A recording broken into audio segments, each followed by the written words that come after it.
Hello and welcome to the Build with Baer Workshop. My name is Pat Baer. I'm here to build model kits. That's right, 2 model kits, because we're going to finish Johnny Ryden's Zaku II real grade, and then we're going to start the GM Guard Custom. Yeah, we're going to finish up a real grade and then go back to what we build a lot around here, which is high grades. I'm going to throw the Bear Cave, the leg of the scythe emote in the chat. Harold, thank you for hosting. Always appreciate that, my friend. If you're currently a subscriber, you can reply with those emotes. If you're not a subscriber, you can just say hi. This is, of course, the intro portion where we hang out here, wait for folks to join us. Tuck my shirt down a little bit here because it's a little high on my neck. There we go. That's a little bit better. You may have noticed that I'm wearing a shirt with a collar, which is unusual. That's because we had company over, which is an odd thing. It's definitely odd. Now, if you're saying, Pat, you had people in your house that are not the people that live there, what are you doing? Lashbrook's here. Hi, Lashbrook. Well, first of all, you're right. What am I doing? It was not my call, but also, these are people in the bubble. These are my folks' best friends. My mom goes for walks with one of them almost every day, 6 to 7 days a week. They go on walks together. They see each other every day. Every Sunday, without fail, my dad and his friend go and have breakfast. They sit outside. They don't go inside a restaurant, but they eat outside and see each other a couple times a week. Besides that, so by virtue of the fact that I'm living with my parents, these people that they see, one every day, one several times a week, in essence, I see them as well. So they're in the bubble. I had them over for happy hour, had some drinks, talked a little bit. You know what? Honestly, it is nice to talk to people. It's just kind of nice. If you haven't been able to do it, obviously FaceTime, Zoom, Google Hangouts, these things are certainly better than nothing.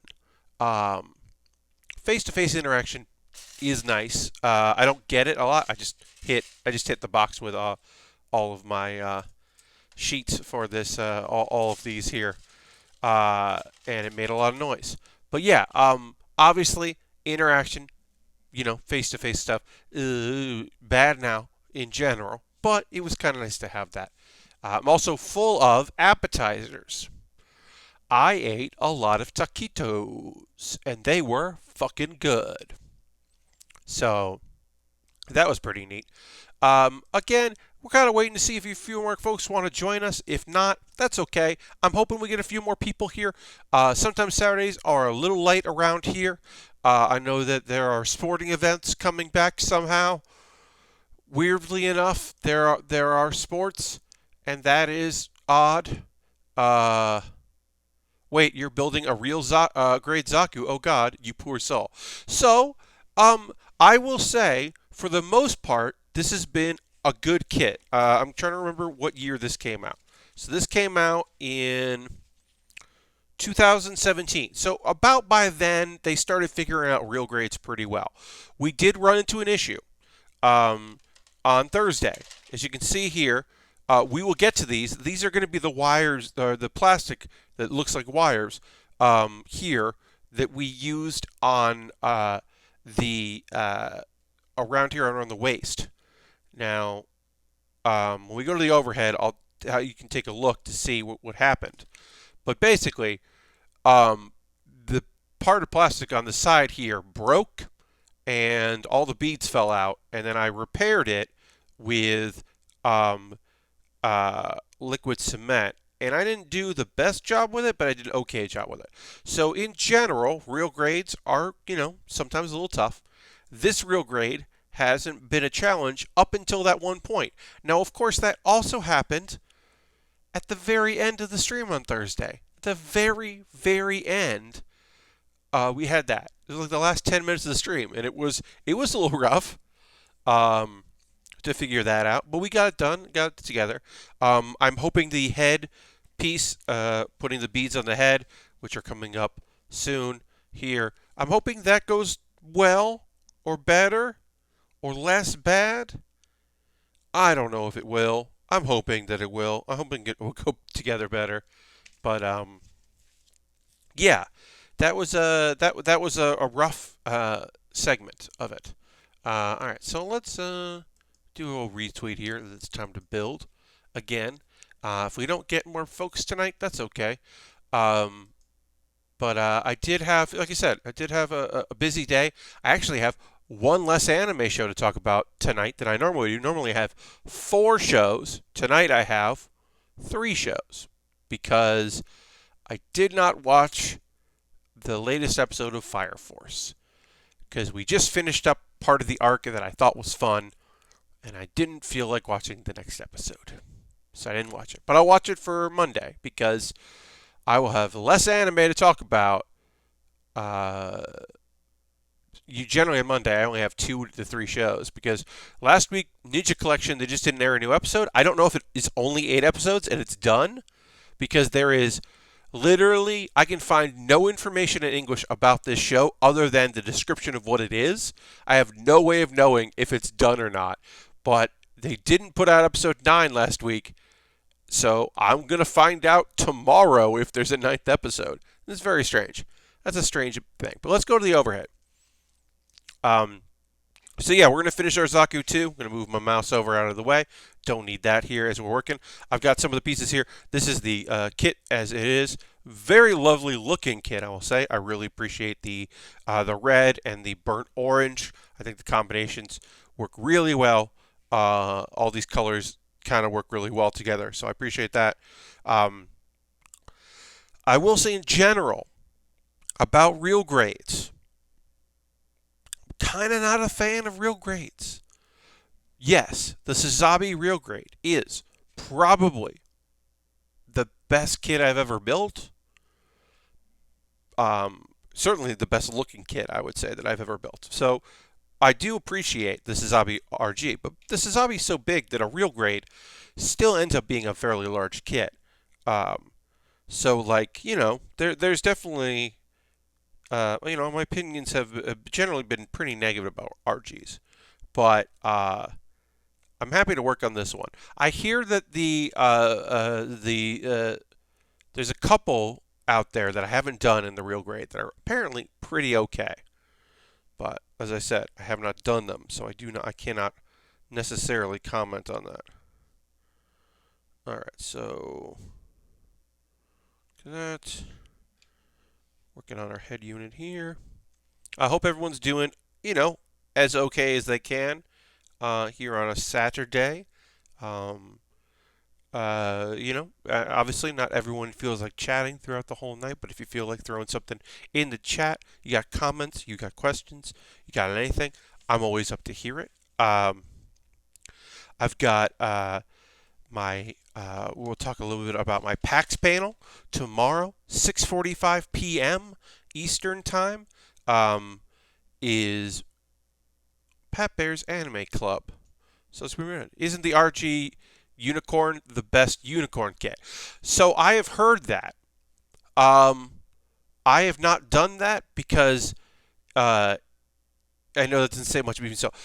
So unicorns and the Banshee Norn. I've done enough. I've done like 2 different Banshees.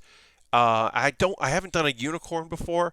I really hate building those kits. I never want to build another Banshee Norn ever again. And due to the transformation, you hear it's really fiddly. But yeah, and that's similar with the unicorn. I'm just not a fan of the like sliding parts, colored pieces underneath thing. Like, and I know the Norn is more of that. But yeah, I'm just not a big unicorn fan. The Gundam. Yeah, it's just not really my thing. No disrespect to those that do love it. It's just not for me. I gotta figure out which one is 29 here.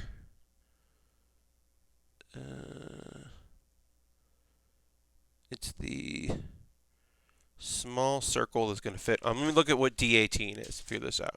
It's hard to read. But yeah, I have not built that. But yeah, I would stand by my favorite real grade that I've built. I just want a solid unit kit. So my final project for the year is the RG Unicorn. plan on painting the fin and eyes. Oh, nice. Well, that's cool. Yeah. Yeah. I mean, I haven't built every real grade that exists, but I would say my favorite real grade that I have done is the Sasabi, because it just. Also, the Sasabi I did was the clear coat. It was the ruby red clear, and it was beautiful. It is beautiful. Um, that kit rules. The shoulder, like the shoulder neck rocket things, that was a kind of a pain in the ass to put those together, and that's the only thing that was bad about that kit. That kit otherwise was fucking flawless.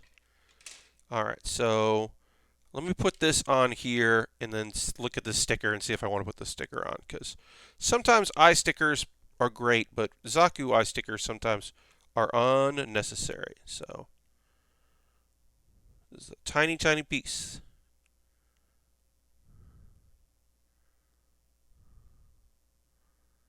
Okay, so that's on. So I don't even can barely see that, but Unicorn is probably the fifth best in my opinion. I know a lot of people who think it's overrated. Yeah, so it's very much. Oh, the MK2 is incredible. So yeah, very much the Unicorn became like very clearly this. The Unicorn is Bandai's like new favorite. Like the fact that in that weird computer generated chibi one that came out not too long ago, where it's also Journey to the West, or sorry, it's not Journey to the West. It's Romance of the Three Kingdoms. It, yeah, because it's always one of those two.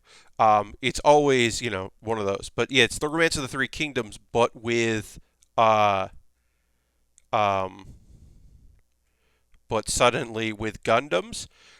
Unicorn is one of them, and like it just makes sense because they're really pushing that as like the modern awesome kit. Like they really love it, and I get it. I think it's all right. It's just not my favorite. Became Bumblebee of the Gundam franchise. Yeah, I mean it's the new hotness. It was the one that seemed to appeal to some of the audience, and so they just went with it. They went hard with it. All right, so did that go on? Nope, that didn't go on. Okay.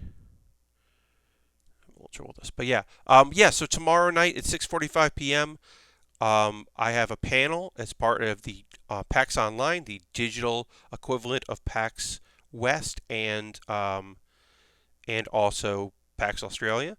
So they're just doing one big event, and my panel is tomorrow, and you can watch it at twitch.tv/PAX2, but I will also be hosting it here on my regular channel. I'm just going to be hosting it, and I'll be in chat. So I'm not going to like co-host it or anything. I talk over my own panel, but I will be around.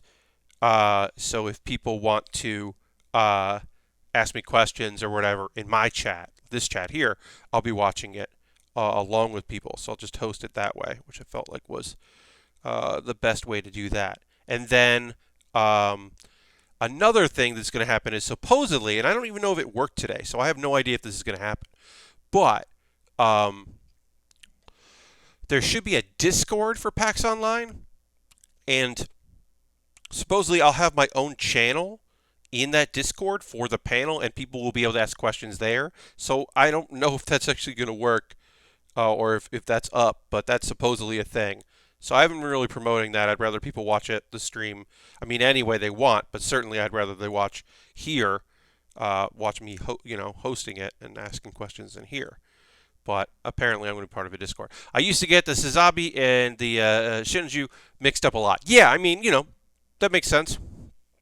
It's totally reasonable. I'm going to sneeze. Hold on. Sorry. Very sorry about that. Apologize for that sneeze. We got some temperature changes here, and that definitely affects my the old allergies when the temp goes through some adjustments. It has not gotten cooler. I'm patiently waiting for it to not be hot as all hell here, but the humidity is still real bad. Been riding my bicycle as a stationary bike, and that has been just, it's that thing where I just get sweat, like, and you're just like shaking your arms trying to, get that sweat off. It's like, ugh, This is just gross, but you can, feel yourself like, losing a little weight, feeling a little bit better, maybe you're feeling a little better about it. So I guess it's worth it, but I don't know. All right, so let's put the last of the easy steps on this head. I mean, there's one more easy step, which is the fin on the top, but that's the last easy step. And then we have the hard part, which is we are going to have to make these, we're going to have to make more of these hoses or tubes or whatever you want to call them to get our beads out. Put those together. But first we can finish assembling most of the head. Yeah, so I'm excited about tomorrow and having the panel. I think that's going to go real good. I think people will enjoy it. I had a blast recording it, so I'm hoping that people like it because I think it will be real fun. My guests are great, and I think the conversation was really good. So I am hopeful that people enjoy the panel. And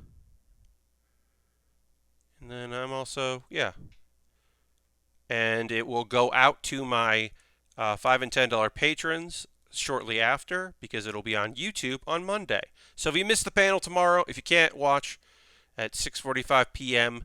Eastern Time till 7:45 p.m. Eastern Time, if that time does not work for you, which I can understand if it doesn't, it will be on my YouTube on Monday. So that's the least I can do. All right, so now we got to do the hard part, which is getting these beads on these things and then also not having, and then snapping off the piece where it needs to come off and then attaching it and not having all the beads fucking fall off. What I'm going to do is I'm going to get the connector piece I need, which is J9. I'm going to get that ready because that will lock them in place so they don't fall off. So I'm just going to have that ready to go. Have that ready to go.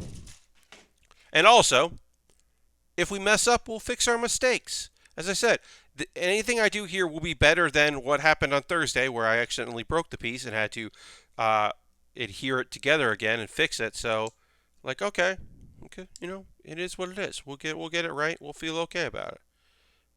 I think it'll be all right. The last couple streams I've been talking about, like YouTube, just going down YouTube rabbit holes and just watching stuff. And I was talking about how, like, I have no interest in lock picking. I've never picked a lock. I have no interest in ever doing it. I don't care.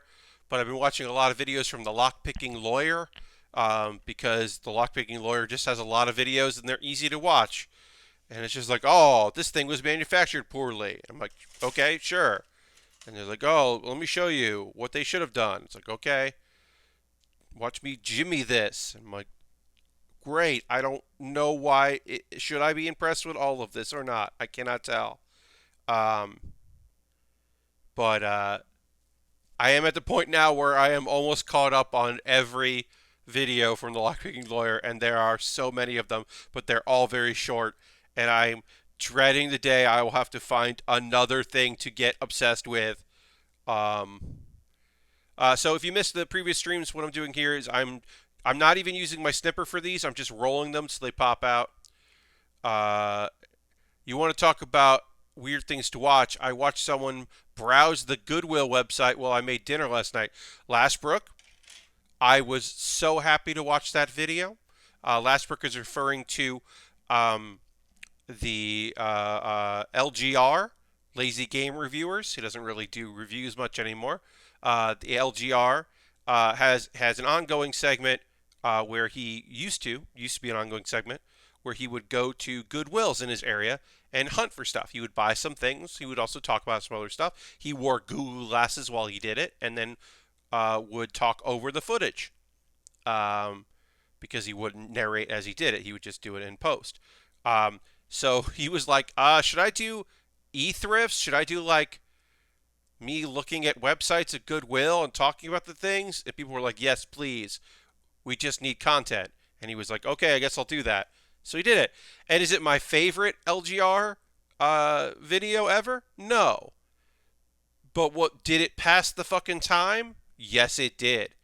Oh, that video definitely passed the time. Like, I watched that video, and then when that video was done, it was later than it was when I started that video. So that was pretty great.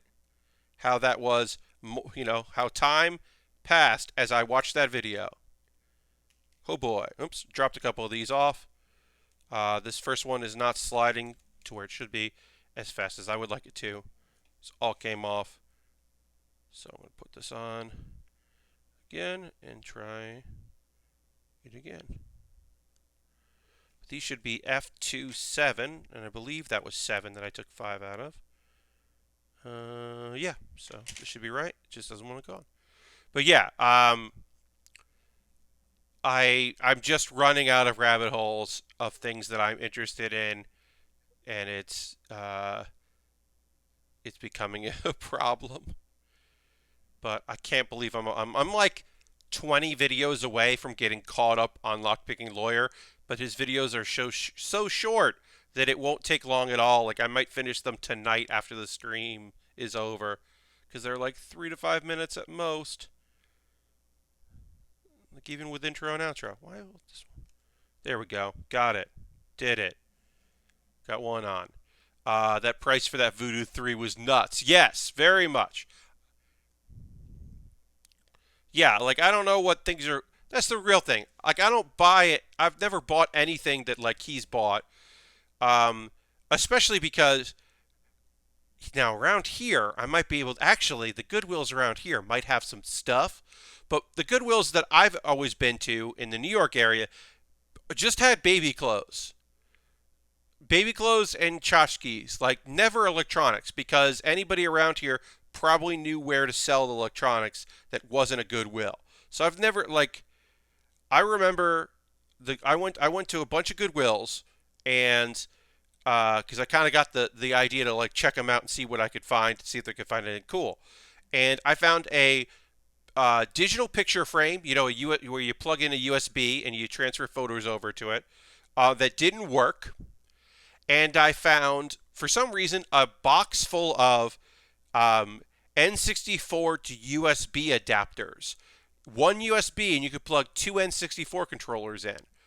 And I got those, and those work and are pretty neat if you want to play, if you want to use your N64 on your computer. That's kind of cool. Um, and that's it. That's that's all I ever found in any of the that I looked that were even remotely interesting. Um, but yeah, I mean, whatever was tech related was just completely picked through if it showed up. I mean, I didn't go so far as to like learn when people put stuff on shelves. Like if I knew that, maybe I would have like really gone and tried to find things, particular things that I thought were incredible, and show up. But then you're fighting the regulars that like know that. I think the key is just going consistently. Yeah, last work. I didn't make it a consistent thing. I didn't make it like it wasn't a project for me. Um, but I also think it depends on where you are. Like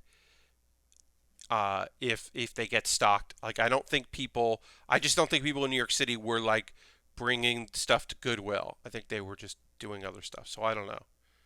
But like I bet like shortly after garage sales, where people buy a bunch of stuff at garage sale and then realize, ooh, I don't want this, then like Goodwill might have more stuff. I don't know. I also am kind of wary about going into a Goodwill right now in this climate of 2020. If I can avoid a Goodwill, I'm probably going to avoid that Goodwill. All right. Did this? Did I fuck this up? No.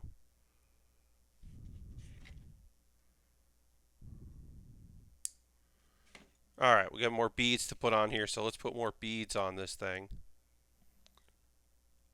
Yeah, but I don't know. Hi, everybody. Welcome. We got a few new folks here in the chat. Feel free to say hi if you want to. Under no need to be in the chat and chatting if you don't feel like it. If you just feel like watching, feel free. We're working on a real grade right over here, the Sazabi real grade. Putting this together.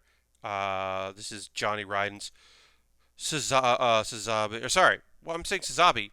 It's the Zaku II. I was talking about the Sazabi before. This is Johnny Ryden's Zaku II real grade. I said the wrong name. You can tell where my head is at tonight, saying the wrong name with the kit working on. I'm also excited about working on the GM Guard. Here's a preview of what the GM Guard looks like. It's a GM, and this is the Guard unit, so it has a shield with literally a hole to see through. That is the size of it. It is a pretty cool kit. It's got that. There we go. It's got that weird choice that they made where it's got eyes like a person and then like a visor that goes over it, and that always feels weird when they're like, "Oh, it's a visor for the Gundam." You're like, "Shouldn't that be on the human level, not on the robot level?" And they're like, "Shut up." I'm like, oh, okay. I really like the look of the GMs. Yeah, we did a GM Command like a couple of years ago, and that's a sharp looking kit. I really enjoyed building that.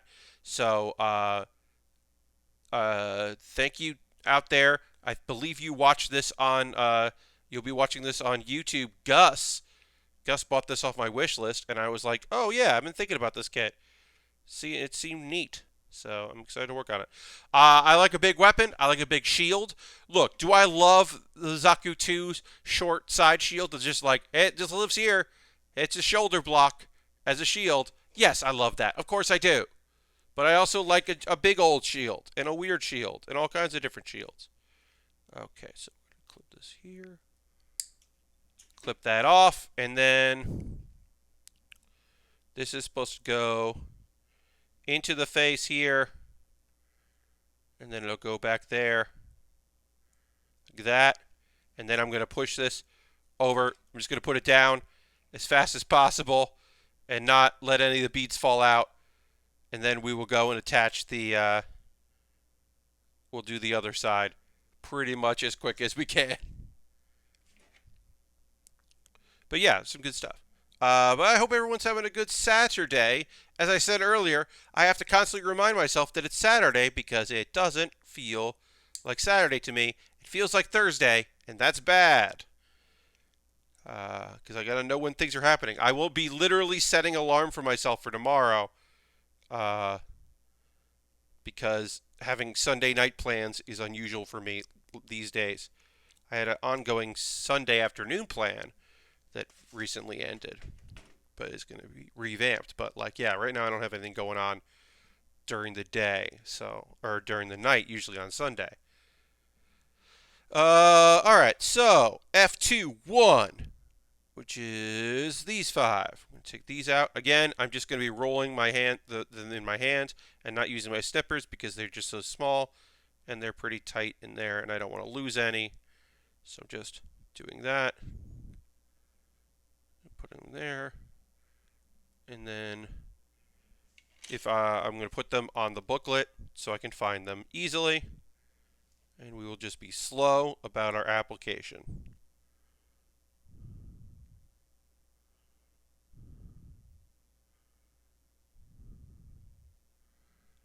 And we are a little ways away from having our what was I gonna say? Ooh, had a brain hiccup there. I apologize.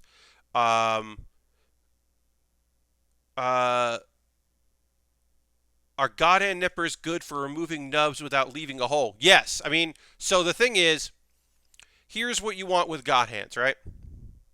When it comes to God hands specifically, you want to do the cut away, cut close method, which I'll show you here on this guy.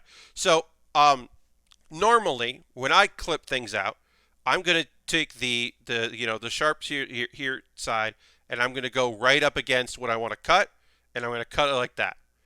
What you want to do with God hands is, because it's just one blade and you're switching into it, you want to do against like the nubbin, or and leave a little extra, which was going to be hard because these are all small pieces. But basically, you can see there's a little bit of a nubbin right at the end of this that I missed because I cut away from it. And then you could take your sharp thing and cut against that. That's also a good way to do it if you are being very slow and meticulous with your model kit building, and you want to avoid that kind of bend. You know, like that kind of like plastic, that little bit of a cut there you get from snippers sometimes on some plastic where it looks like, I mean, you just clipped it and it kind of gets a little bit of a bend there and a discoloration. The word I was looking for was discoloration. That's a good method there, but you would do the one snip and then you take the second snip and you just, instead of doing the second snip, you will instead file it down. That is another way to go. I'm mostly here as the product of the process of building, so I am not as interested in doing that. But yeah, God hands, you do get a really nice clip, and you avoid you can get rid of the nubs without leaving the discoloration pressure thing there. It works out pretty dang good. I've only used them a couple times. I've never owned a pair of God hands, but I have made use of them, and they are pretty great. Yeah. All right, we're just going in here. And we'll keep going. And then we have to add even more of these little tiny things. This is some detailed work that we're doing here. That is the thing about real grades. High grades are in this scale as well, obviously, but they are a lot less detailed. Like this whole section here might just be one piece of plastic, and it might just be one heavy piece of plastic. If you're doing a high grade Zaku, you're probably getting that. You're not getting even this kind of detail as you're going to get in a real grade. It's probably just going to be a lot less of that. But yeah, these are so tight. Yeah, maybe I would want to sand these down where it's connected, but I think it's okay to just do that. I feel all right about that. But yeah, the next kit working, the GM Guard, was also bought off my Amazon wish list, which is really nice. Again, thank you to Gus. And then when we finish that, I've got a Lego set that was purchased by Aristophan, who also purchased this kit, which was rad. So I have a little Lego set. It's a dune buggy. It's just a dune buggy. It's a 3-in-1. I'll show you right there. It's a Lego dune buggy 3-in-1. You can make a dune buggy, a plane, and like an ATV vehicle. That's not a dune buggy. That's similar to a dune buggy. And that's fun. That's going to be a future build. That'll be I like the 3-in-1s. We've been doing a bunch of those lately because, hey, the nice thing is not a lot of pieces in a 3-in-1, but you're building 3 different kits, which is neat. And you got to do the assembly and disassembly. And that's a fun little process. I enjoy working on them. Been happy to do those on stream. We are a ways away from the great Lego project that is coming up. I want to finish some more Lego that I have before we do that. The great Lego project is going to be a freeform Lego build, where I take a bunch of sets. I have a bunch of sets. I'm going to take all the pieces, and I am going to try to make a big, cool robot out of all those pieces. I don't know how that's going to go. I have not done a freeform Lego set in a very long time. I've never done it on stream. And I think I just want to do a few more kits to have a few more pieces to work with. But I think that could be really cool. And so yeah, that's the next. That is a future project. That is not a current project, but that is a future project. I think that could be rad as hell. All right, so we got our pieces here.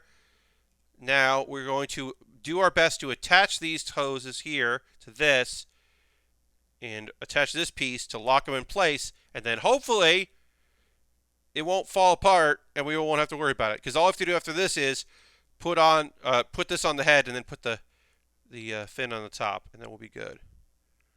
So let's hope that we can attach this without these all falling the fuck apart. Yay! All right. One last thing. We just have to get the head on, and then we'll start working on the weapons. Let's just get... Yeah, okay. Lots of movement on there. And then we'll just get F23. This one here. Whoop! Silver Streak is now hosting the stream. Silver Streak, thanks so much for the host. Oh, hey, I made it in time to see the totally not hidden in the chest headpiece. Yes. Yes, indeed. There. You just finished. I just assembled the head. The head is now a part of the kit. It is on there. And it is very wobbly. And that's okay because we are body complete. We're going to move on to the weapons. But we are body complete on this kit. Whew. All right. As I said, things got a little dicey on this kit towards the end. And I'm happy to be body complete. It's time to work on the Zaku machine gun. And then we'll work on the giant bazooka. Not confused with the bazooka.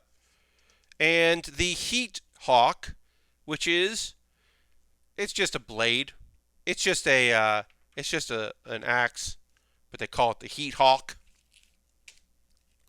And yeah, let's do the machine gun here. We're going to need H and E. We're going a lot of E pieces here. E. Just going to put E there. And H. Lots of E's and H's. And we'll get that stuff together. Oh, that's D. That's a tiny head, says Jam. You're right. Wish I could feel body complete sometime. Still sure that I have all the parts missing some days. Hey, that is a big mood there. I totally feel what you're saying.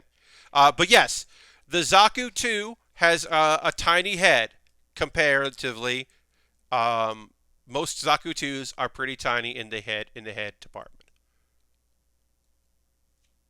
It's going to look even smaller with next to the giant bazooka. But yeah, good weapons on this kit. No beam sabers on this thing. All right, so let's get some pieces snipped out here. Go. But yeah, this is definitely a smaller head. But you know, it's also a real grade, so we're dealing in this scale here. We're doing the 1/100, 144, I should say, not the 1/100. Oh, my kingdom for 1/100. We do have a high grade, a master grade, but it's an old one. I got a kit from 2001 in my backlog. Look at this thing, the Kempfer, a blue and silver friend, or blue and gray. But you know, it's kind of similar head to the Zaku, but that's a master grade. But again, that is a master grade from the year 2001, so that's going to be fun. That is definitely an interesting. That is an interesting period in Bandai. We did the Easy 8 a couple months ago, and that was also from the year 2001. So that was kind of an interesting thing to start working on. Oh, we got to do this. I snapped out the wrong piece. I got so excited. Got to get E14. Goes. But yeah, I've been having fun working on this kit. It's been a nice project. I'm looking forward to the GM Guard because that's another cool kit. I mean, that's just part of the whole like. Well, let me see. Actually, I don't remember what year is this kit come out. This is a 2018. Yeah, so that's a good year. The 2017 on high grades have been all very good quality. Also, that one has beam daggers, and I just love that concept. I love a beam sword. I love a beam dagger. I love a beam axe. Oh, beam axes. The beam tomahawk. Big fan of all those nonsense choices. Heck yeah. Heck yeah. Totally into them. I mean, obviously, a beam death scythe, because the death scythe is my favorite. So, of course, I love a beam death scythe, or beam double death scythe, dual-bladed death scythe. Heck yeah. Heck yeah. Heck yeah, even. Totally into it. Right there. Um, but yeah, I hope everyone's doing okay on this Saturday. I think I said that before, but I'll reiterate it. I still hope that everyone's doing all right and they're having fun. Um, uh, yeah, I've been looking for. Talked about this earlier. I've been looking for more things to watch on the internet, more things to like a new channel. But I don't know.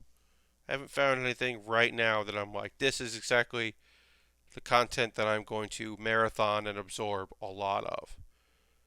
I thought by watching enough lockpicking lawyer that I would get recommended other lockpicking channels, and honestly, the algorithm must be like, you don't actually like this. You're just watching a lot of it. Because the algorithm has not given me other people to watch. If you watch a Hearthstone video about people playing Hearthstone, you will get like 6 other people. I follow 4 people, and I always get them. And then, like, I get their videos. And now I'm like, well, do you want to watch Solemn and Regis and Trump and not that one, and a bunch of other. Do you want to watch Dane's videos? And I'm like, or Dog's videos? I'm like, no, I don't want any of these people. I don't think they recommend Dog because I don't think he's playing Hearthstone anymore. Whatever. But like, you get the point. Um, YouTube's algorithm is some hot garbage. Yep. I like it when it recommends videos I've already watched. And not even they've forgotten that I have watched it. Videos that are like I've watched all of. Like it knows I watched the whole thing. And it's still like, hey, do you want to watch this video? The Try Guys try to make bagels. Do you want to watch that? It's like, I know you watched it, but do you want to watch it? It's like, I watched it. I don't want to watch that again. I already watched it. You know that. Um, oh, I missed a comment there. I feel like the best replacement for the RX-782 is just the HG 2015 Revive and use the Origin stickers. Okay, yeah, I mean, you could do that. If you want to, like that, I mean, obviously that is an easy kit bash. But yeah, if that's how you want to do things, like, yeah, man, live that life. Swap some stickers around, swap some armors around, do the thing. Okay, so we gotta put this tiny piece here into the hole is in the back. I'm putting a tiny clear piece of plastic to be the scope. Again, I do not know why Gundams or mobile suits in general, any mobile suit, why they have scopes on their weapons. Why would you have a scope on a weapon? Your vision is being enhanced by the mobile suit. It's weird because I totally agree with recommendation other lockpicking videos. Yeah, Lashbrook, I don't know why I'm not. I'm watching Lockpicking Lawyer and watching a bunch of the videos, and YouTube is not like, well, if you like that, you probably like this. YouTube's just like, cool, have fun.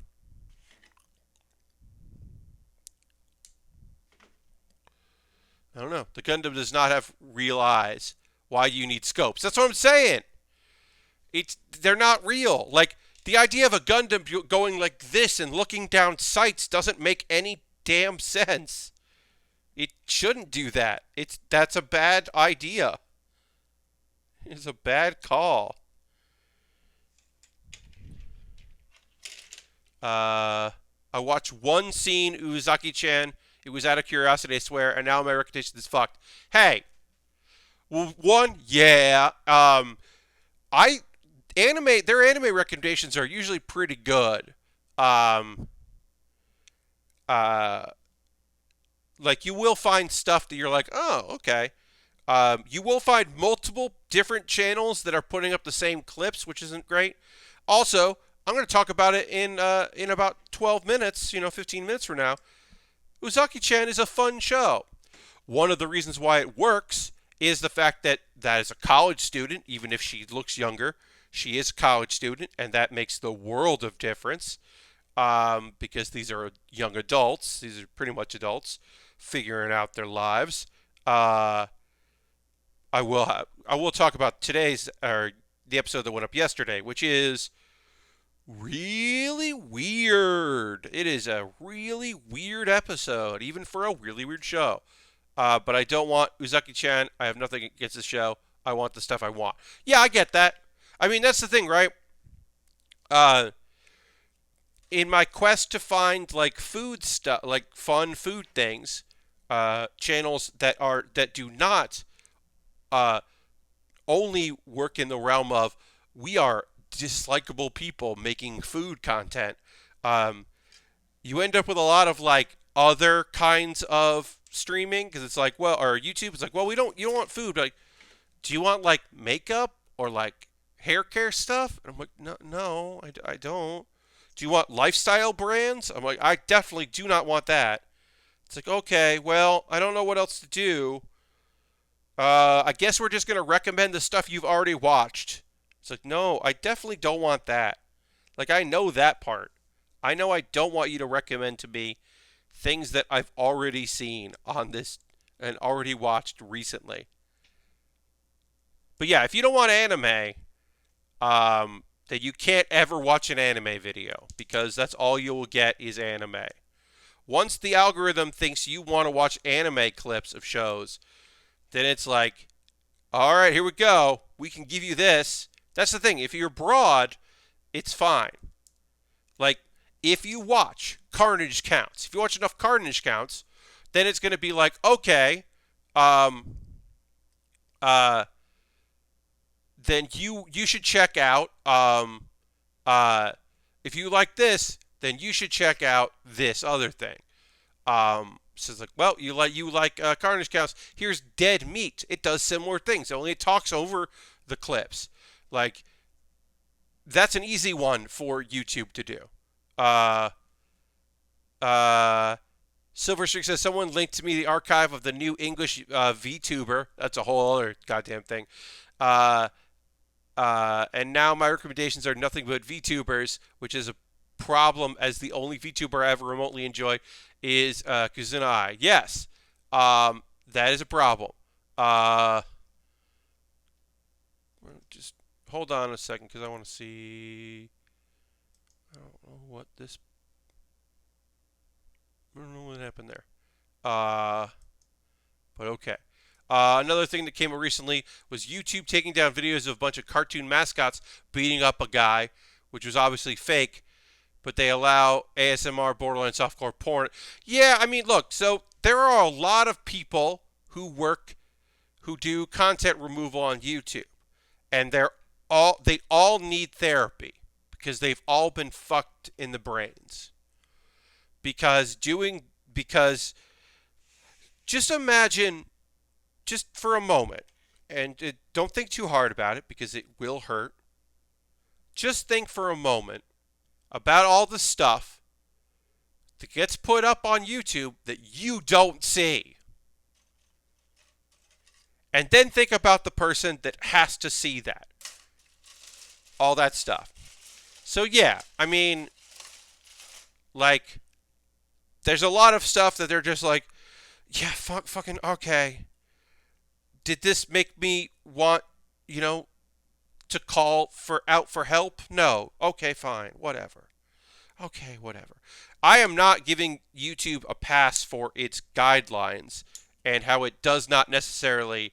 Yes, they outsource their reviews. So this is outsourced to other companies. They used to do it internally. They used to have a department that did it. They outgrew that department rapidly, and now they outsource it. So there's an even more host of reasons why that is awful, obviously. But yeah, look, are their guidelines bullshit and bad? Of course they are. They're not good. They're bad. But do we, like feel like, well, like, you know, can we give them a little bit of like a pass here and there? I think so. I think that like, I think that algorithmically, we really need to work, or people need to work on and then implement ways to acknowledge that uh, if something is being like, imagine how long you need to be on YouTube before a lot of people report a video. I think it has to be for a little while. I think if you put a video up, it takes a little while before people report it. Um, I mean, as a person that put content up that doesn't belong to me in the form 404ing it. If you never saw 404ing it, it was an old panel project that I did for PAX, where myself and some guests would show clips of things we found on the internet, mostly YouTube, and comment over it. Is it transformative? Is it commentary? Yes. Should it be okay to put up on YouTube? As it is, 100%. Do I have the means to continually fight those things? No. So I never fought any of it, never made a dime, never put anything up. Sometimes I had to edit videos and cut clips out because people were like, no, no, you can't have this up, and that's fine. That's their choice, whatever they want to do, whatever. Um, but literally yesterday, there was a copyright claim for a moment of a video that I put up. Hi, Dirty, welcome. A video that I put up in 2016. There's a copyright claim on a moment, which is not a moment for me. Like, and it took 4 years before a copyright claim happened with it. And it's like, okay, like, yeah. I mean, I'm not complaining about it. I was like, yeah, okay, sure. But sometimes that stuff takes a while. So because I think things take a long time to kind of go through, to get filtered and have people look at it and go, hey, wait, this sucks on YouTube.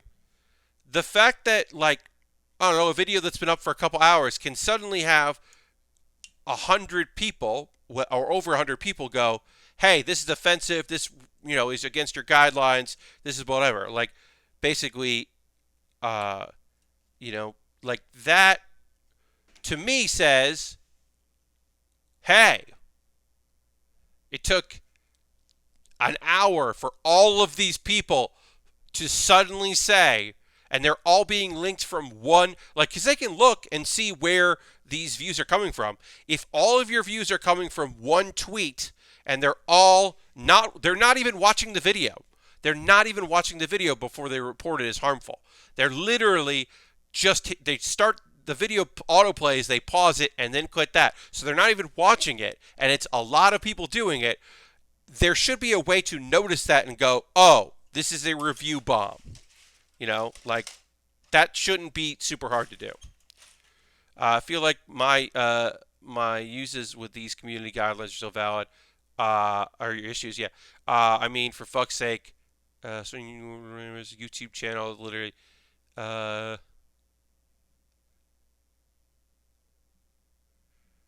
yeah. I mean, oh, uh, like, I don't necessarily disagree with your point. I can't speak to that video or that series in particular, like, specifically. I can't talk about it because I haven't seen it. But yeah, I think that, like, YouTube has skewed visions of what they like and what they don't like, and what they accept and what they don't. And sometimes they are very contradictory, and sometimes they're not. And sometimes they're like, "Oh yeah, that makes sense," and sometimes it's like, This does not make sense. I do not know what you are saying here.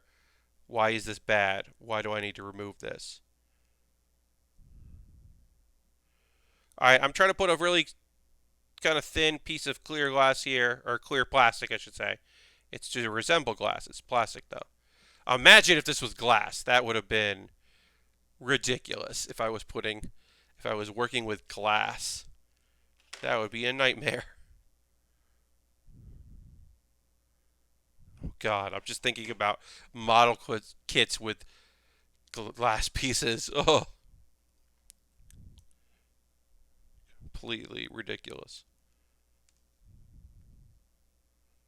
Okay, sure. N5.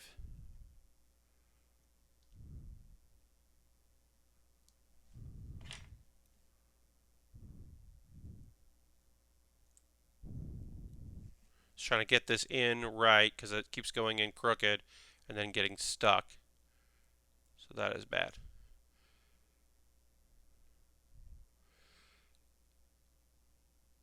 Oh, hey, what's up, Stabby Tabby Cat? Hello. Hi, bye. Hello. You own this one. Hell yeah. Uh,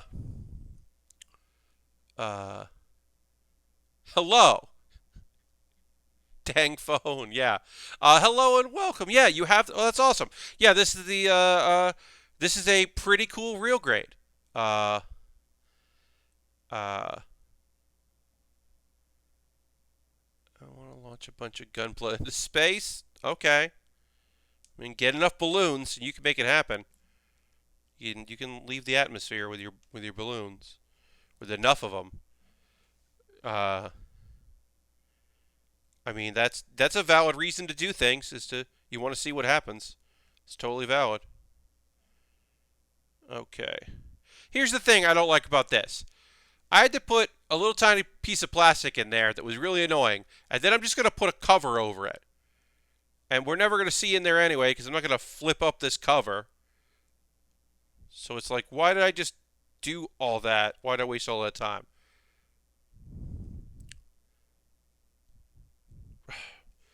I tell you what, as I said this already, I am a bit of a broken record when it comes to this. I think real grades are very fucking cool, and I think they are very neat. And I think the detailing is incredible, but sometimes I just want to work on a thing that isn't teeny tiny. So the next kit we're working on, the high grade, at the very least, obviously it's the 144 scale, right? It's a smaller scale, but the pieces are going to be aren't super small. Like you're dealing with some chunky friends, and I kind of just need that because sometimes these things are just so small, and it's just like, oh god, okay. I mean, we still have to. We're still working on the bazooka here, but uh, all the intricate things. Yes, it's just look. I love that it's intricate. I think that's rad. Um, but let me build intricate in the 1/100 scale. Let me do some master grade intricacies, and we'll leave some of this other stuff to whatever. The high grade. Sometimes you just want to build a big chunky leg in a high grade, and it was only 8 pieces, and you built a whole leg, and you're like, okay, that's all we needed to do. Uh, they'll have a lunar colony. Yeah, we'll just see what happens. I mean, maybe someday a a someone on the ISS will want to bring up some gunpla with them. I don't know. Maybe they will. Who knows? It could happen. I don't think it will, but it could. I accidentally teetered a little piece of the yeeted a little piece the size of a grain of rice. Oh, yeah. I have definitely had that. I luckily this kit comes with a lot of extra beads because it's got all these dang beads here.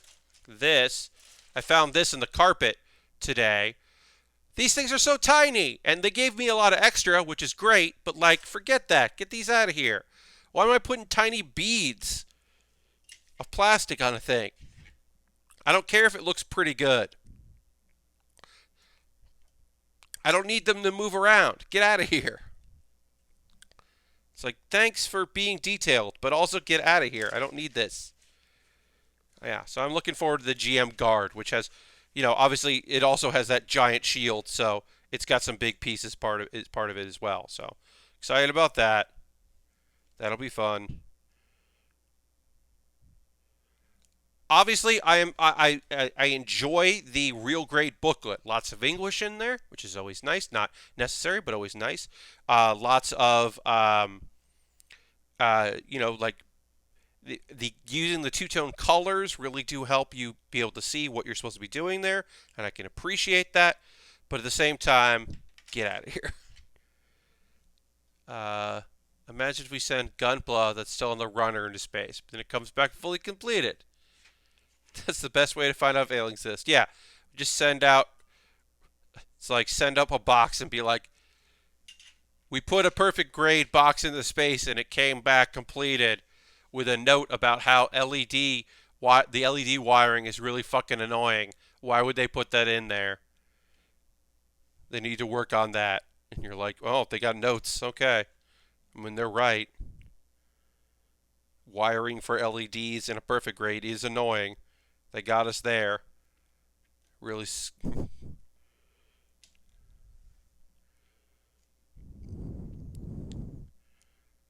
All right.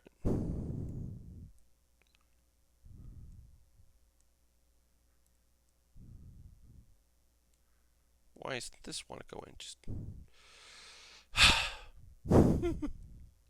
Yes, that would be scary. You're not wrong. Finding out aliens exist vis-a-vis them giving us notes on our model kits is a weird way to find out that the aliens are real. I mean, hey, maybe aliens don't like Gundams, you know? Maybe they're not a big fan. Like, you know, they're just like, robots, not my thing. They're just like, send Ultraman action figure model kits, please. We only like Ultraman and Kamen Rider. Please send Kamen Rider kits. And you're like, okay. They're like, do you want Dragon Ball Z kits? And they're like, Goku. Ultra Instincts Goku. We like that he doesn't have a shirt. You're like, okay. Sure. Like, did they make a Great Saiyaman yet? No. Why wouldn't they make a Great Saiyaman? I don't know why. They're just going to be putting out very soon Ultimate Gohan, and you're like, well, that's close, but it's not the Great Saiyaman. Why haven't they made a Great Saiyaman action figure model kit? And you're like, I don't know, man. I wish they would. Yeah, I wish they would too. Come on. It's like, we're not arguing about this. We agree. Yeah, sending messages for sticky notes. Yeah, it's just a bunch of sticky notes being sent. This little piece doesn't want to go on, and I don't know why it doesn't, but it doesn't want to go on.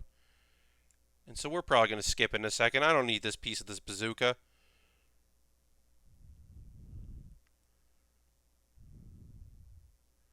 Do I know why this piece isn't going on? No. Will I keep trying for a little while? Yes. We all know they prefer Robotech. Oh, yeah, they probably do.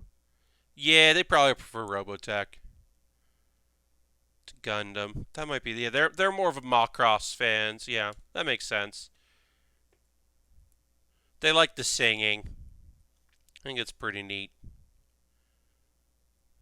The music is pretty cool and that, so yeah, that's kind of more their vibes. That makes sense. There's no notes about why this does or doesn't work. Maybe I have to put it in before I put the other piece in. Maybe that's it. Let's see if I can get this out without it snapping. Maybe I need to put this piece in first. It doesn't tell me to do that. Maybe it wants to go in first.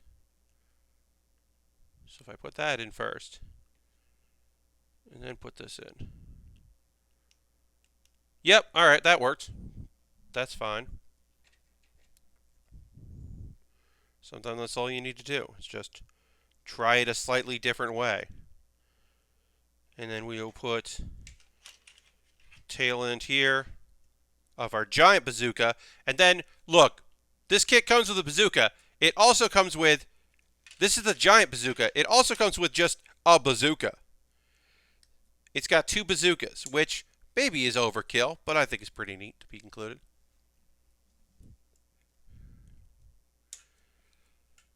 You clever viewers may have recognized that what I just said there wasn't just what I think aliens will be thinking. It is what I'm thinking about the action figure model kits, the Figurize line that Bandai put out for Dragon Ball, where I don't understand why they haven't done a Great Saiyaman kit.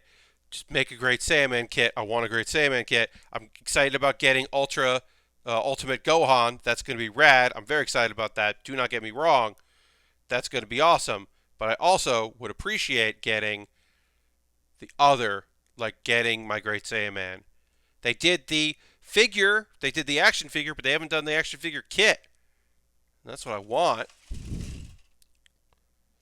It is annoying for me. For you, maybe it's not a big deal. But for me, come on. Give me what I want. Which, in this case, is exactly that. I just want that, really. I just think it would be neat. I'm not into anime much. Kind of like mech, really.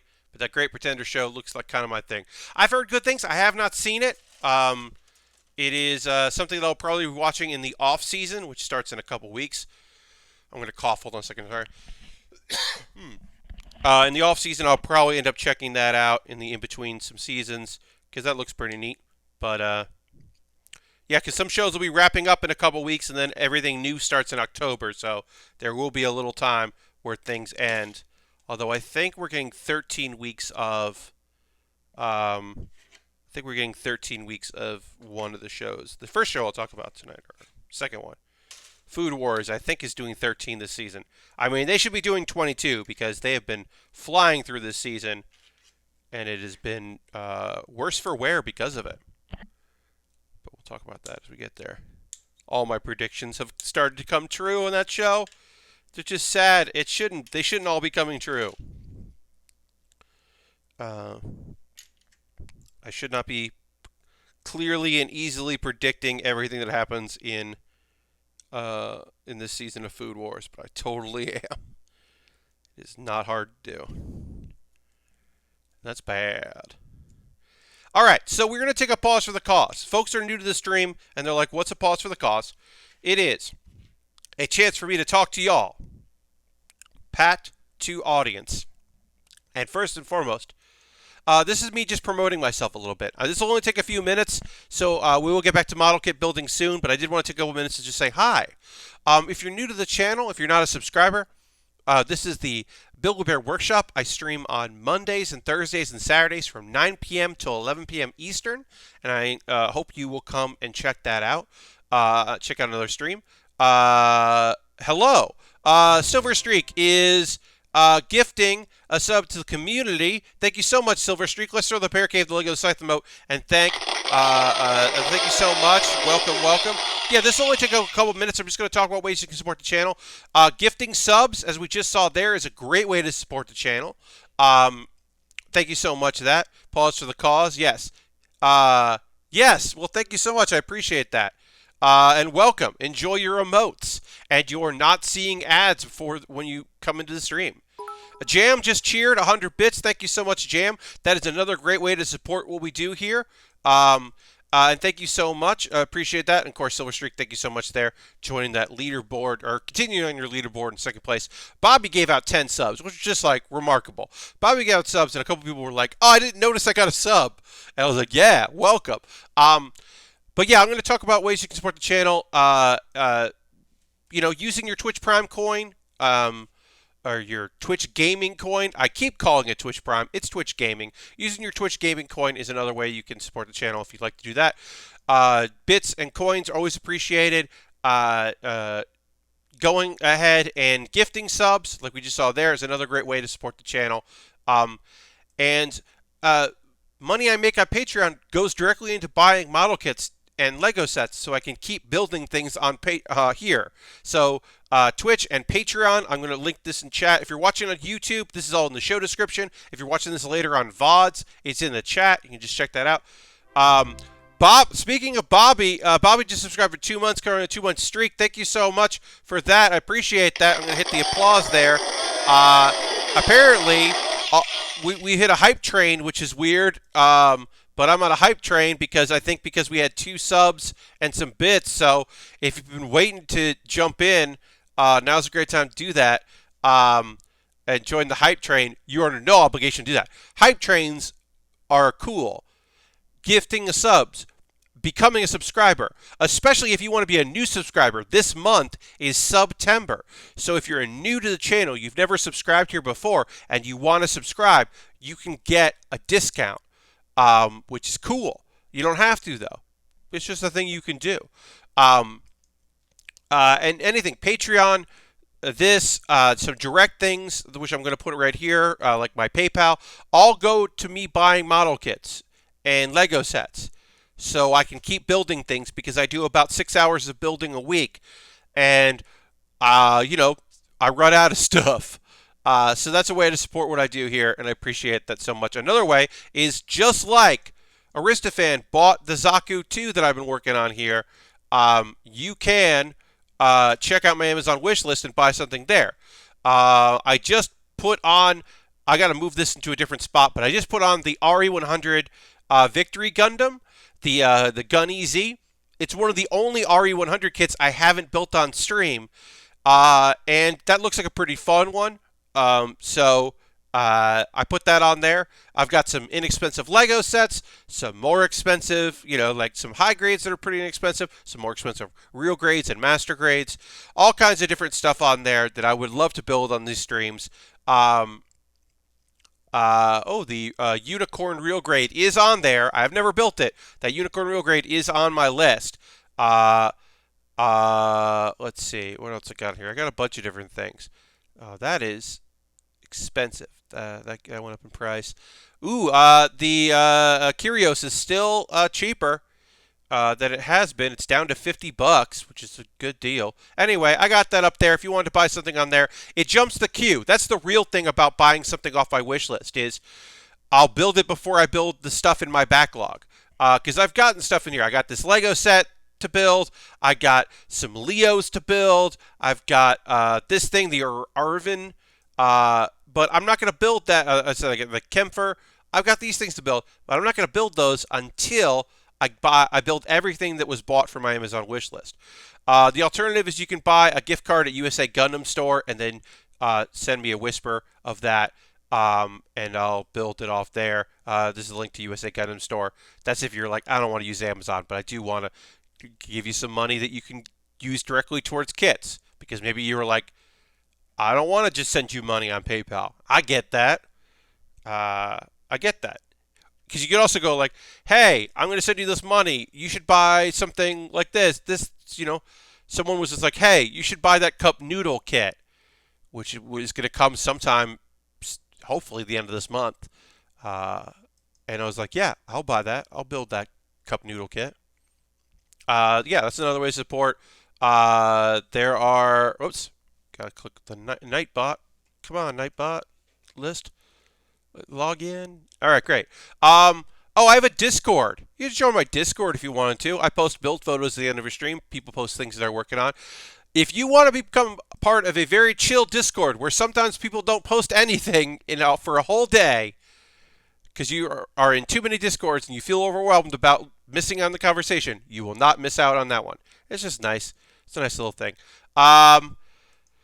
I do a weekly series called Baering the List. This is a YouTube series I do. It's called Baering the List, where I rank things on Tier Maker, and I ranked pets, and some people very much disagreed. You are currently in 30-plus Discords. I need to trim down. Yeah, I'm in a bunch I never go to. And I somehow I have one that I muted, but I still get like the little number thing when they send it everyone, like the little red icon, and I'm like, I gotta fix this. But it's a Discord for a thing that I'm a patron of. So even if I leave the channel, I'll just get re-added at the beginning of the new month. So I'm like, I gotta fix this. I gotta figure this out. These are very small nonsense problems to have. But anyway, yeah, Baering the List is a video series I do. You can check that out if you wanted. We missed the train, y'all, but that's okay because I'm so happy to have any support of anybody. And you also don't need to do any of those things. All those things I listed, you can just watch the streams if you want to watch the streams. You don't have to do anything. And you can chat if you want to chat. You don't have to do that either. I need to drink water, so I'm going to do that. And then we're going to get back to building because all we have really left is to finish up this smaller bazooka and then build a heat hawk, build an axe.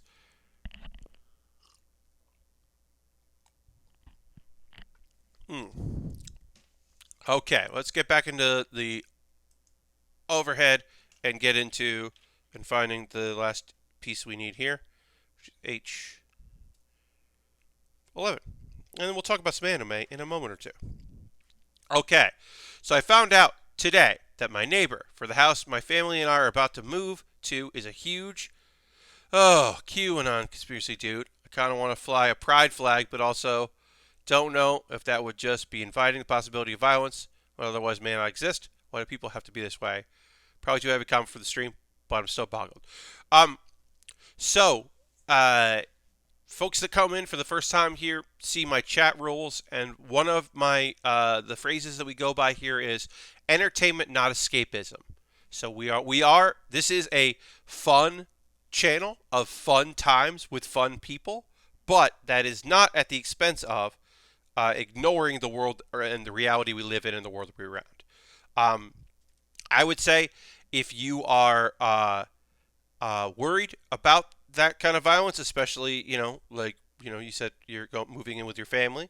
If you're worried about that violence, you might want to feel things out, get a feel for the neighborhood. Maybe there's one person, this your neighbor, is the laughing stock of the neighborhood because of their opinions, and maybe it is a safe place where you will have the backing of other people that live, around you in your neighborhood. That might not be the case. It could be the case. I can't tell you if that's going to be the case or not.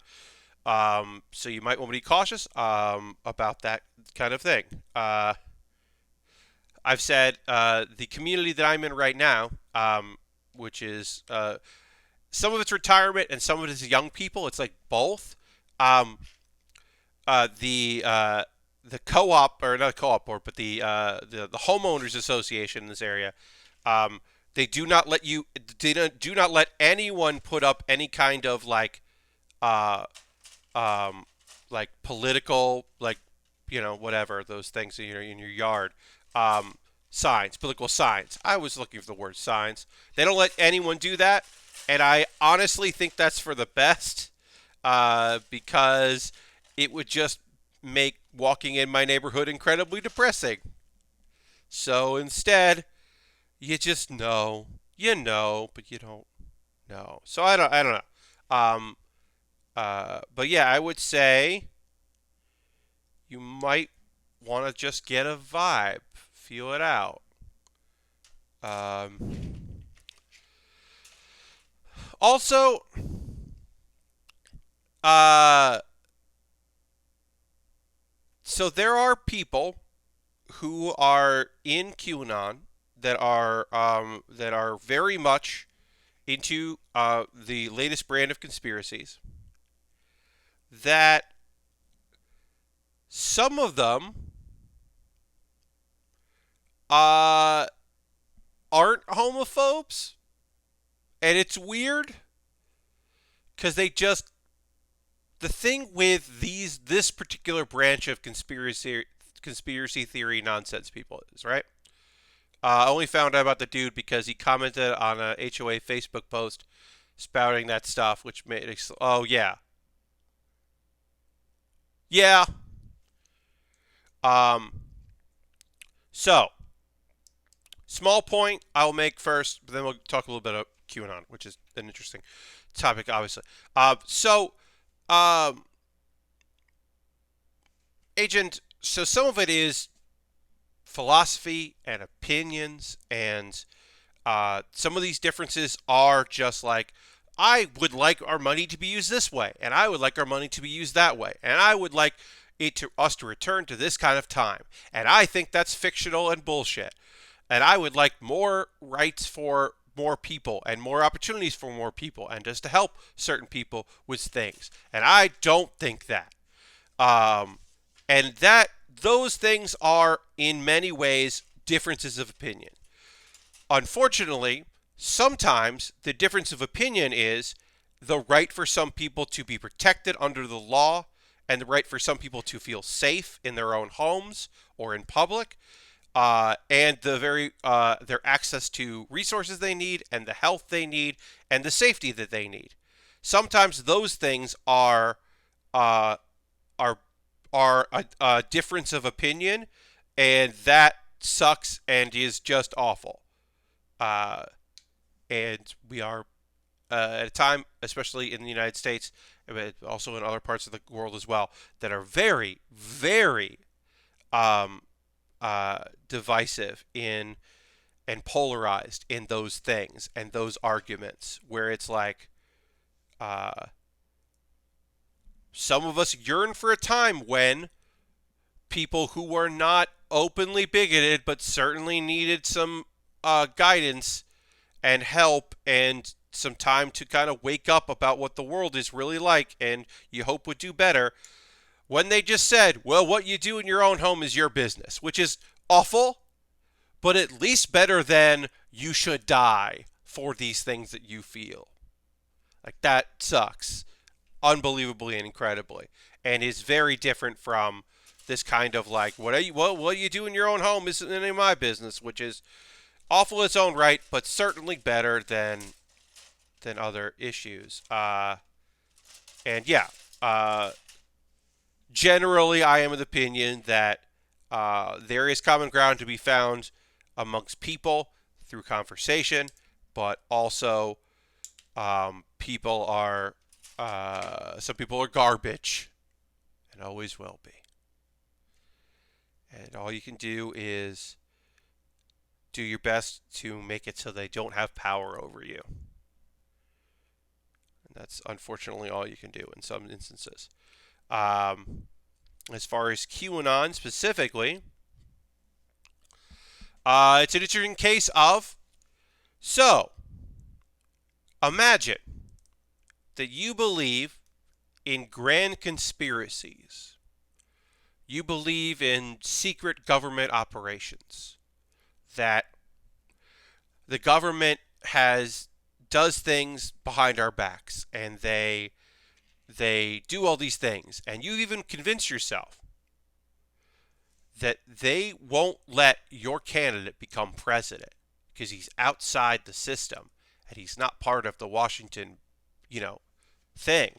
So there's no way that he'll be made president. Like, there's just no way, because they'd never let that happen. And then he becomes president,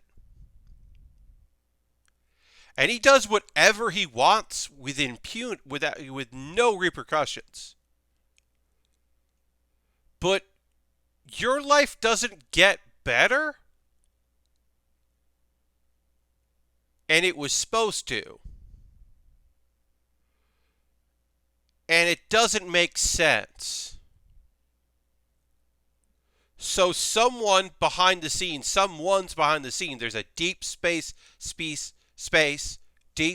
deep, dark cabal of people keeping you from getting what you want and keeping everything from working out the way you want it to. And in fact, they're keeping him down, and they're trying to stop him from the inside, because dissent kind of makes sense to you, but not enough to justify all these things, and you don't understand what's happening. So there has to be more to it.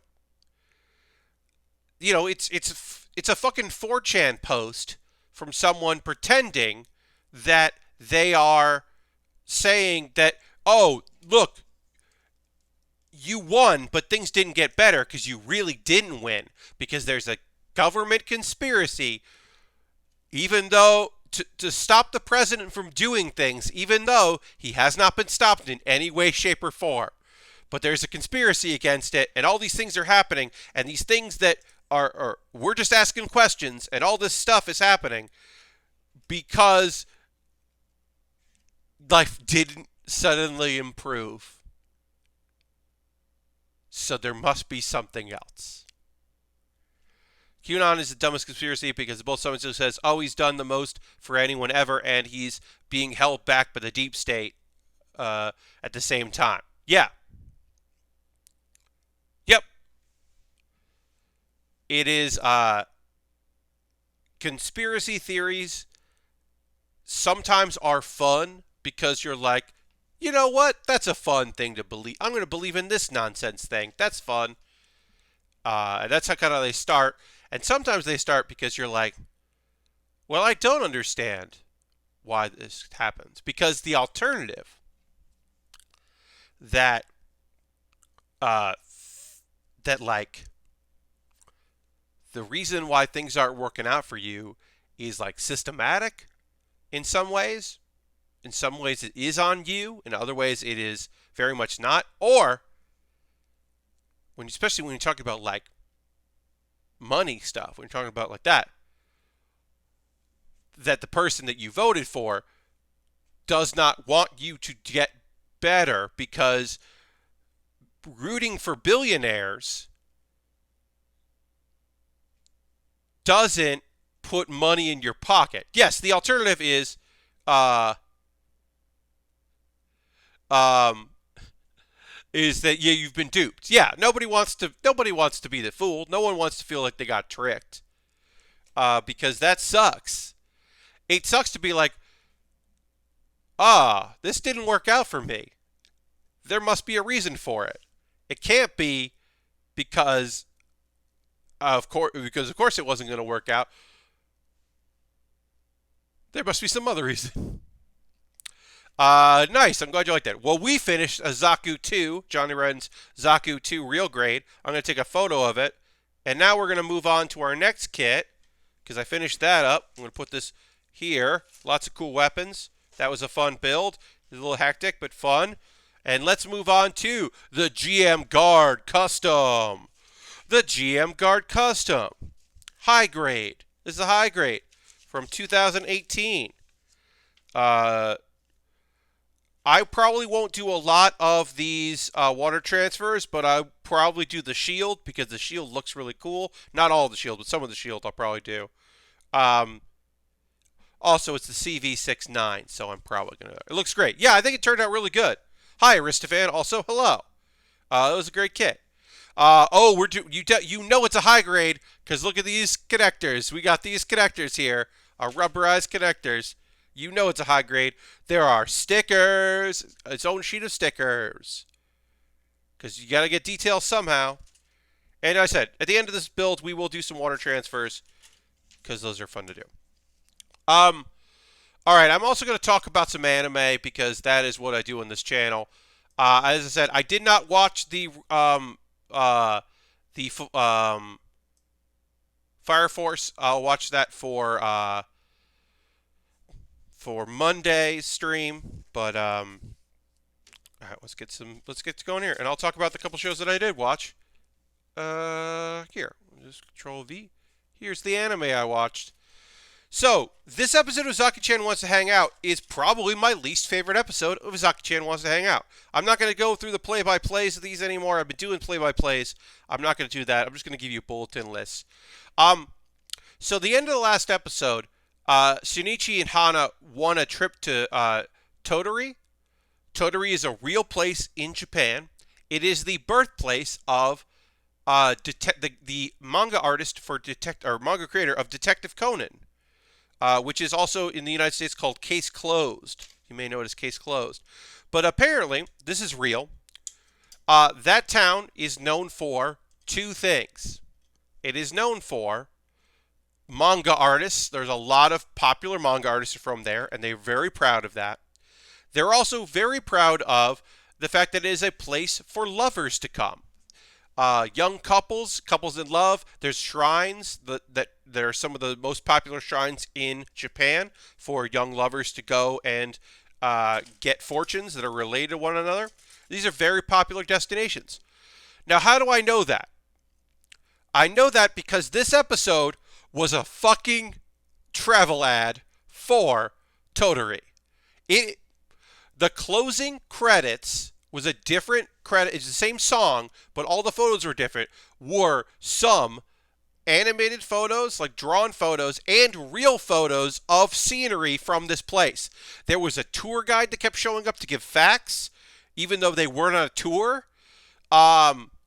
So they're like, here are our famous dunes. Here's our museum that used to be a school, but people were like, well, let's tear it down. And they're like, no, don't. Because of the history of it. So now it's a museum, and you can buy anime figure, because there's an anime figurine factory in Tottori. So you could go there and buy figurines. Yeah, it was like Aristofan. I looked at the credits to see if I could see something like that, but it really feels like it was sponsored. Also, research was done by yours truly because I was like, this episode feels like a fucking ad. This is a filler episode. Even though this is a 12 episode anime, this episode is not adapted from the manga. There is no chapter in the manga about going to this place. It is completely invented for the anime, and it is just a ad about that. I mean, look, is it cute that they're like, they realize that they're there and people are like, oh, you must be a couple. Oh, look at this couple fighting. Oh, there's this moment where it sounds like you're, you know, being intimate, but you're not. Ha ha ha, which has already happened before in the show. All that shit happened. None of that shit. All of it felt like completely terrible. Also, there's a really terrible, oh, do you play for the other team?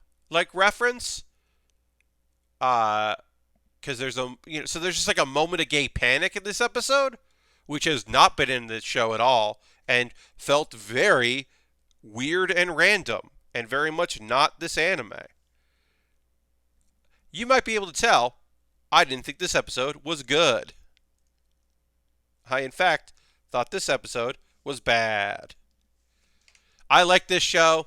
I do not like this episode. It is now probably in my caveats. If I was going to recommend it, I would say this episode is bad. Because nothing happens in the episode. Also, they keep saying like, well, people think you're a couple. People think you're a couple. This is their friends, me and Ishito. Nobody ever says about those two people. They're together. They're hanging out. Nobody's like, well, you two must be dating as well. It's just not a great episode of otherwise a show that I like. They gotta pay them bills. Yeah. So here's the thing. While I respect the gotta pay the bills dirty, and I appreciate the hustle, I love a good hustle. I love making it happen, figuring out how to get these things done. Right?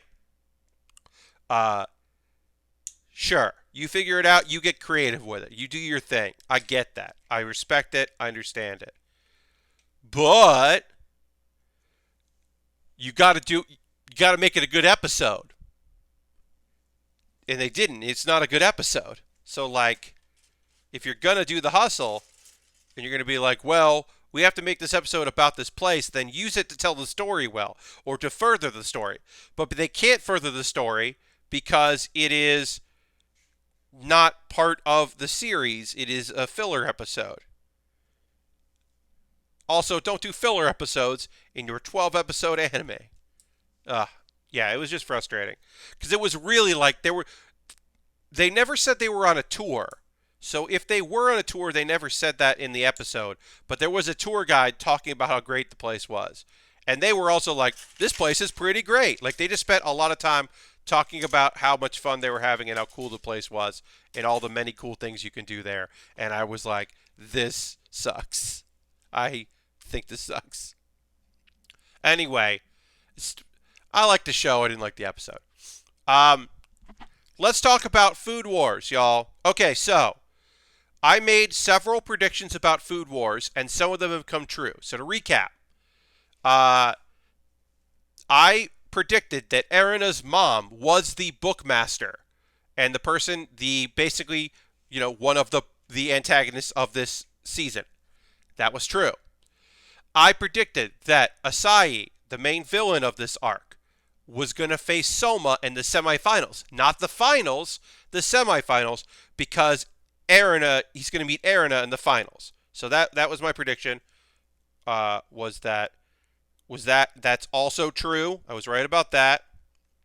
And that has been, the winner first, Erina. My other predictions are, because I have two other predictions. Sorry, I'm going to figure out this thing here. Yeah, okay. Just want to make sure I'm doing this right.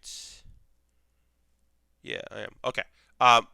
My other predictions are that, which have not come up yet, but I think are accurate, um, is that Soma is going to beat Asai and lose to Erina.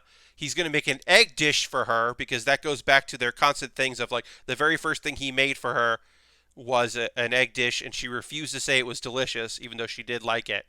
And he's been chasing that forever. So he'll make an egg dish against her in the finals. And also, I think that Asai is somehow related to Erina. Uh, God, Food Wars is so good and really helps fuel my cooking.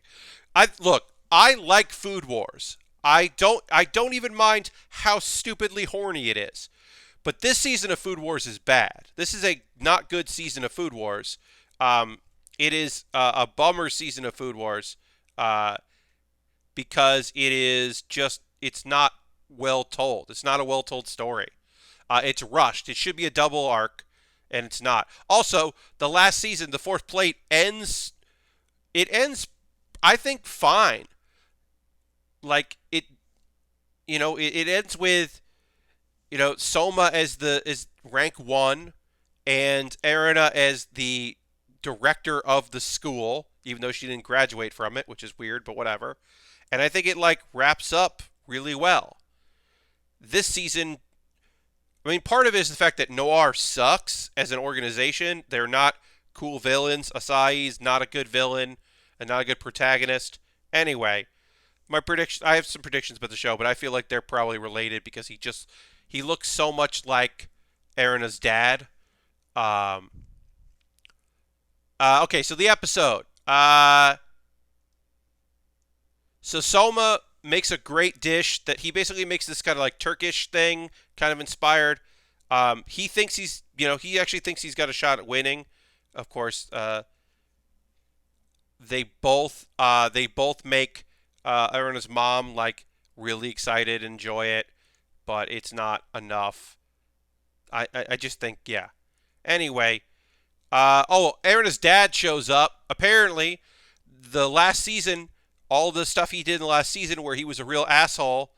Well, all of that was actually secretly an attempt to save his wife and daughter because by making the perfect cuisine, then they could strive to make something that they could both enjoy. And he's trying to prevent his daughter from ending up like his wife, who can't eat food and she can't enjoy food anymore. She's just never going to be able to enjoy food. She's never ever going to enjoy it. Which kind of makes him a little more likable, even though I don't like him. I haven't started fifth plate yet. Honestly, fourth plate I thought ended okay, but didn't work well to offset the weird dark turn they took to set it all up. Yeah, so five is starts off light. It's got a like an episode that's really kind of cool and fun. It does try to set up a new villain that I think is lame. I think he sucks. Shouldn't say lame. Try not to say that when I'm not describing something that is. He sucks, and it's yeah. There's some like I think Megumi is one of my favorite. She's one of my favorite characters in the show, and she gets to do some cool shit. So I like that. The main issue with this season of Food Wars is they have so much fucking plot to get through and so much story to do in 13 episodes that they don't tell a lot of it. You see a lot of, and this person won that round with this dish, and you don't see what the dish is. Hey, why can't I fucking get this together? I'm sorry, I'm having issues getting these to line up, and I don't know why. So I apologize. But this is not going in the way it should.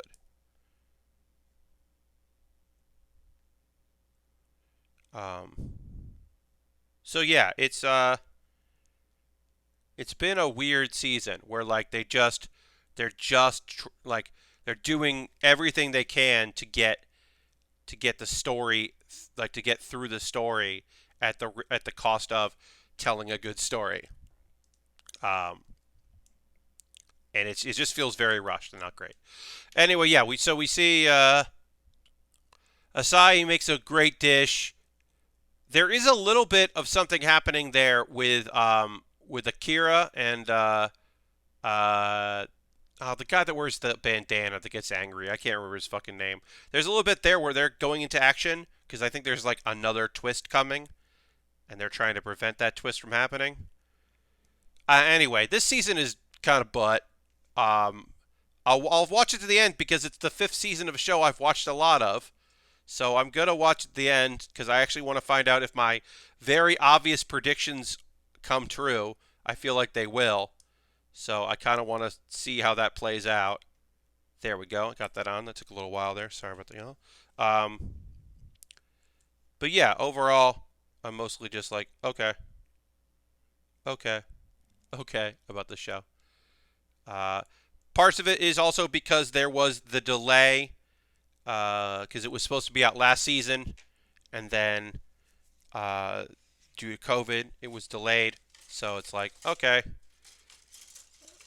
I started watching like they got like 3 episodes in before they had to take a hiatus. So now I'm like, okay, I want to catch up on that. Uh, a whole lot of fucking shit happened in this episode of um, the Misfit of Demon King Academy. Holy shit, a lot of stuff happened in this episode. Uh, I will say overall with this show, I'm enjoying it. Like I'm enjoying it more than I thought I would for different reasons than I thought I would. I thought I was getting another trash anime, and folks that know me know I do like my trash. I do like my garbage nonsense anime, and I thought that's what this show was. I thought this show was just going to be garbage nonsense. And it is, but it's also like there are moments where he's not just going to win, and then he does, don't worry. But there are moments where like things don't necessarily go his way, and that is kind of surprising because he's an overpowered main character in a fantasy anime. So you kind of expect him to like rule school and never worry about anything, but there's some stuff's coming up. Uh, there is I like this. So one of the things that in this show that I do like is he is a misfit, right? So he is um, not a pure blood demon, but he is clearly the strongest and most powerful demon there is. So the pure-blooded people don't want him to don't want to give him any credit for what he does and who he is, because if you are not a pure blood, then you are often ostracized and people don't want to support you. Uh, well, he's also because of that he is the hero of people that are part of the Unitarians that want to bring folks together, and it's like it doesn't matter if you are a demon and a human or you're a demon and a spirit. Like we shouldn't worry about that. Um, and so they are champions of his. Also, but they can't go outright and say that. So they're not saying, "Oh, we like him because he's going to unify us." They're like, "We like him because we just think he's neat. We think he's cool." We have a fan club. So the fan union poses as being big fans of just this dude and not like a attempt to unify. But also, they are clearly big fans of this dude. Yes, Silver Streak. Well, one of the things is in there is part of it is this whole pureblood thing is that isn't the teachings of the Demon Lord. The Demon Lord never believed that. He didn't care about that shit. He had respect for spirits and for demons, and he didn't mind that. That is a mutation of his original beliefs. And he doesn't know where that came from. It most likely came from people who were trying to keep power and seize power. But yeah, he doesn't believe that shit. And he's the one that came up with their school of thought. So Silver Streak, look, there's some fucking allegories here, right? But the fun thing about the fan union is, so not only are they interested in unifying things, and they think that he's the way to do that, they also do think he's awesome. So they're posing as just being a fan club, but they also think he's great. And now, in this episode, we have the second instance of them singing a song about how awesome he is. But the song they sing, the first time they sang, like, basically, like, a song that you would sing like at a football stadium, like like the like whatever, like more like chant.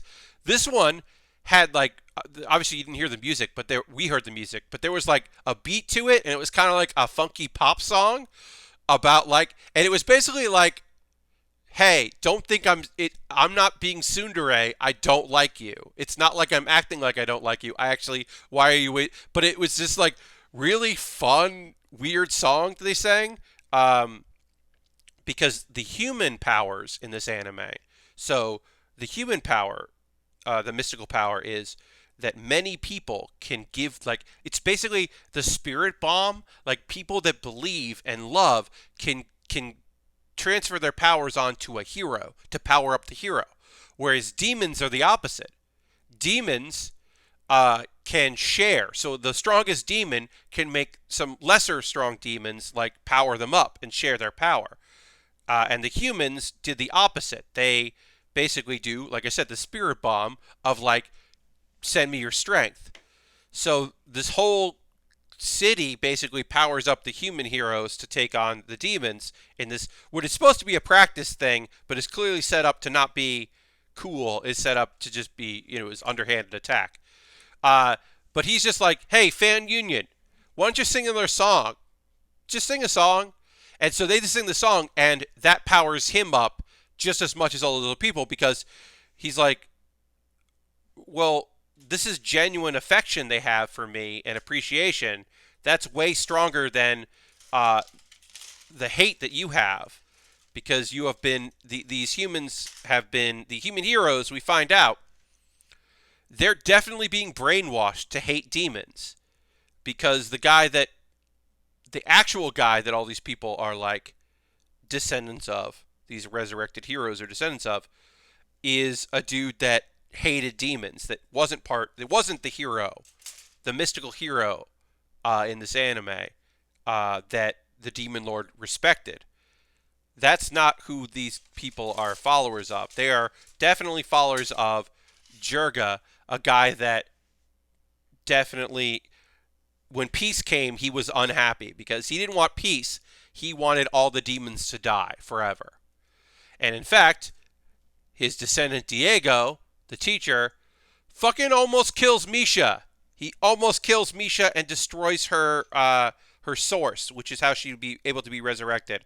He fucking almost kills the very cool Dedere character in this show. And I was like, what the fuck's about to happen here? Are we really going to lose one of the twins? We did not know. We did not worry. Don't worry. Anos literally turned him into a monster. He was like, this spell reveals your true nature, and turned him into a big monster before he fucking killed him to find out what his fucking deal is. And then we saw a girl that we saw earlier, Eleonore, who is definitely a reincarnation. Oh, Dr. Jones said, nice bits for nice man. Well, thank you so much, Dr. Jones. We're going to get the applause for that. Thank you so much, Dr. Jones. We had cheers from Jam and Dr. Jones tonight. I appreciate that very much. Thank you for that. Very kind of you.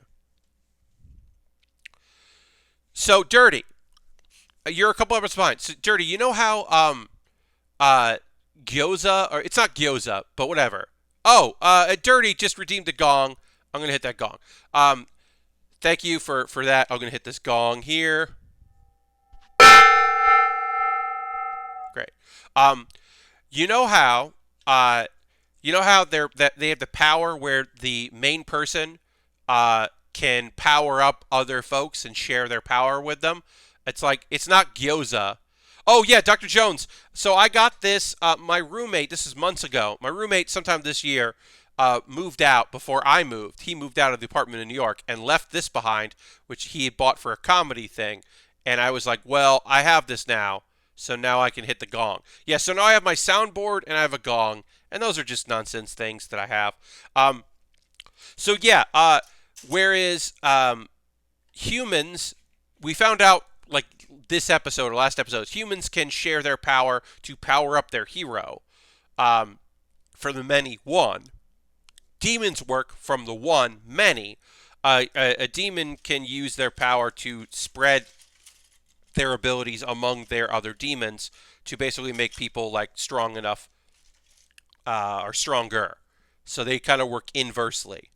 Also, uh, Anos can just use human magic because it's very similar to demon magic. It's just on a different wavelength. Anyway, at the very end of the episode, Eleonora says, she's like, "Who are you?" And she says, "I am magic."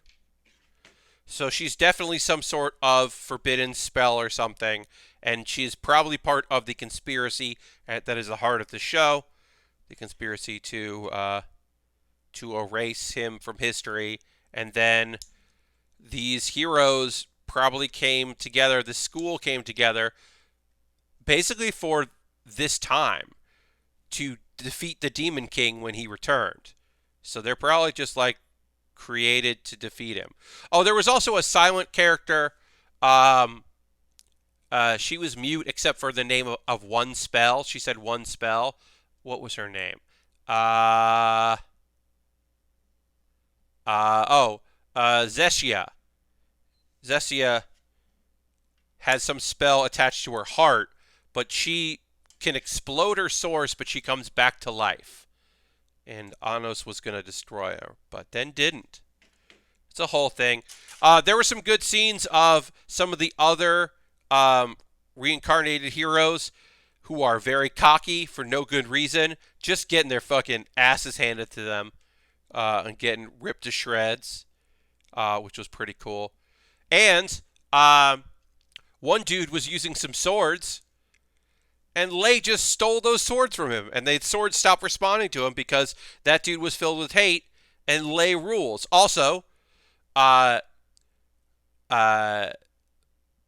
we don't know this for sure, but we believe that Lei is the reincarnation of the hero Ganon, the real one, so it would make sense these swords would respond to him.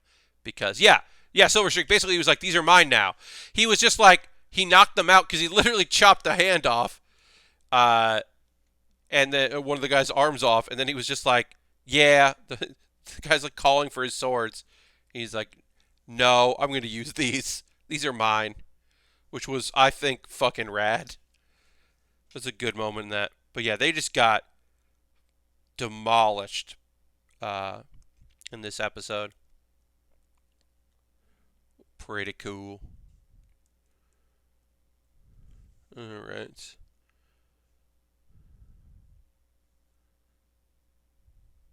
But yeah, it seems like my belief is that Jirga like changed the history. I still don't know who this fake demon lord is. I have a theory, but I don't know exactly who it is. But it feels like on the other side, Jirga like rewrote history about the hero to make it a country that like always wanted to defeat the demons and doesn't like that the people. Also, they decided to take credit for the barrier that went up to separate them and rewrite that. But just a lot of history is written by the victors, and saying peace didn't give benefit to the people that want revenge. They don't get the benefit of that. They don't gain anything from peace and coming together. It is kind of interesting that the humans are filled with all this hate and revenge, which is somewhat not their fault.